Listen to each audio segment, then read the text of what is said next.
Hello future doctors, welcome back to my YouTube channel. I hope you all are doing great. So today we learn the another remedy that is the Allium cepa.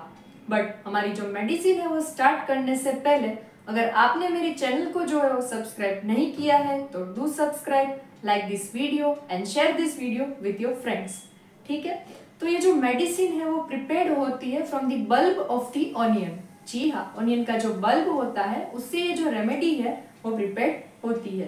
And also onion का जो है वो family क्या है, आपने 11-12 standard में पढ़ा ही होगा. Onion is belong from the Liliaceae family. तो ये जो रेमेडी है उसका भी फैमिली कौन सा होगा, लिलिएसी फैमिली. ठीक है, now let us see the guiding symptoms of this remedy.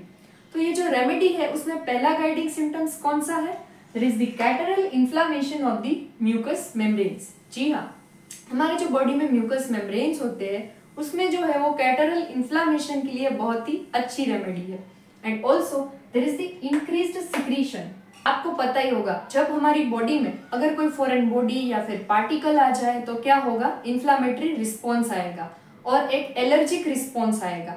उसकी वजह से जो है वो सिक्रीशन बढ़ जाएगा. हमारा जो म्यूकस मेम्ब्रेन है उसमें से सिक्रीशन आएगा वाटरी टाइप ऑफ, तो उसको हम क्या कहते हैं, कैटरल इन्फ्लेमेशन की वजह से जो है वो सिक्रीशन इंक्रीज हो जाना. ठीक है, and there is the dull headache with the coryza.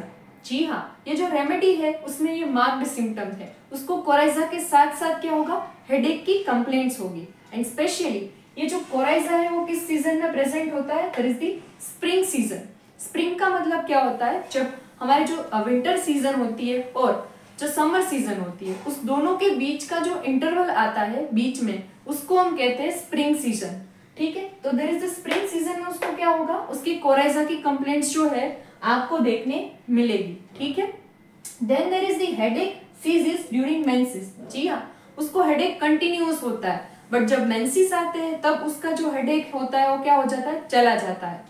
और जब मेंसेस जो है वो चले जाए उसके बाद फिर से क्या होगा, उसका जो पहला हेडेक है वो स्टार्ट हो जाएगा. ठीक है, आप समझ गए कि उसका जो मतलब मेंसेस होता है तब उसको हेडेक स्टॉप हो जाता है और जब भी मेंसेस चला जाएगा तो फिर से जो हेडेक है वो वापस आ जाएगा. इसका जो कोराइजा है वो कैसा होगा, there is the profuse, watery and acrid. जी हाँ, उसका जो कोराइजा होगा वो प्रोफ्यूज होगा यानी कि ज्यादा होगा और इन्फ्लामेटरी रिस्पॉन्स आने की वजह से वो कोराइजा कैसा होगा, वाटरी होगा. वाटरी टाइप ऑफ उसकी कंसिस्टेंसी होगी. And there is the acrid. Acrid का मतलब क्या है, वो एसिडिक इन नेचर होता है. जो जिस पार्ट को भी वो टच करेगा उसका जो पार्ट है वो कोरड हो जाएगा. ठीक है, तो there is the acrid. And इसका जो लेक्रिमल डिस्चार्ज है यानी कि आंखों में से जो डिस्चार्ज निकलता है वो कैसा होगा, ब्लेंड होगा. ठीक है, तो ये जो पॉइंट है मतलब यूफ्रेशिया मेडिसिन में एकदम ही ऑपोजिट है.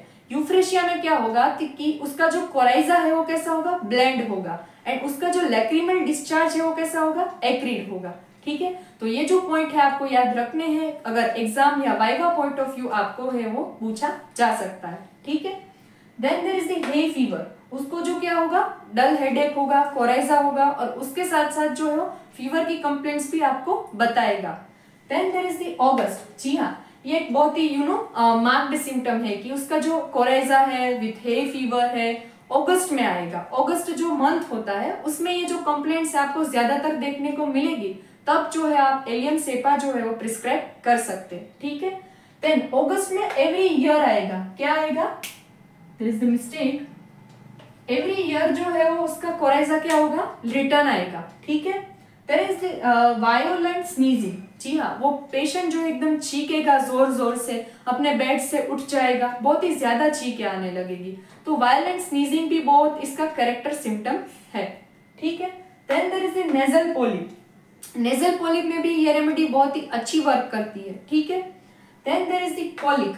जी हाँ, इसमें कॉलिक की कंप्लेंट्स जो है वो आती है. कॉलिक मतलब उसका जो एलिमेंट्स क्या होगा, कॉलिक उसका किसके साथ स्टार्ट होगा, तो कॉलिक जो है वो क्यूकम्बर या फिर सैलेड्स, वो जब भी कुछ सैलेड्स या फिर क्यूकम्बर खाते हैं, just like the bryonia. Bryonia में क्या है, केबेज से है जो कंप्लेंट्स है वो एग्रावेट होती है और इसमें क्या है, क्यूकम्बर एंड सैलेड्स जो है वो खाने से इसकी कंप्लेंट्स बढ़ जाएगी, कॉलिक की कंप्लेंट बढ़ जाएगी. ठीक है, then there is the getting feet wet. या जस्ट लाइक दी पल्सेटिला, इसमें क्या है कि उसके जो पैर है वो भीग जाएंगे तो उसको भी है वो कॉलिक आएगा, ठीक है। Then there is the overeating, कभी कभी जो है वो ओवर ईटिंग कर लिया तो इंडाइजेशन की प्रॉब्लम्स होगी, और इंडाइजेशन की प्रॉब्लम्स की वजह से क्या होगा, कॉलिक रिटर्न आएगा, ठीक है। तो ये था पार्ट 1, इसका कंटिन्यूएशन हम करेंगे पार्ट 2 में।